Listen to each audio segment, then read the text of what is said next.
Namaskar. Welcome to GST5 India. I am Lakshmi bringing you the latest updates on GST and tax reforms. On 17 September 2025, the Government of India issued major notifications that will take effect from 22 September 2025. These notifications are part of a massive GST rate restructuring based on the decisions of the 56th GST Council meeting.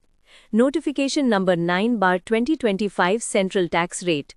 This notification revises the GST rate structure for goods, replacing the earlier 2017 notification. Goods are now categorized into 7 schedules, each with a different GST rate.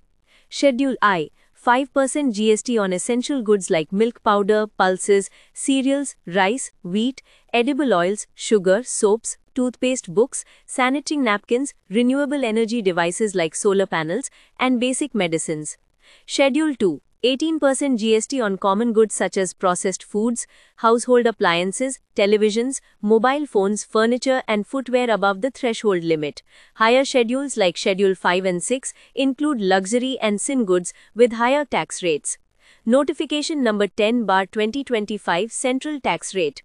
This provides GST exemption for certain specified goods when supplied within the same state, easing the tax burden for businesses and making these goods more affordable for consumers. Notification number 14/2025 Central Tax Rate. A 6% CGST rate is introduced for bricks, tiles, and fly ash products, directly impacting construction and real estate sectors. Notification number 2/2025 Compensation Cess Rate.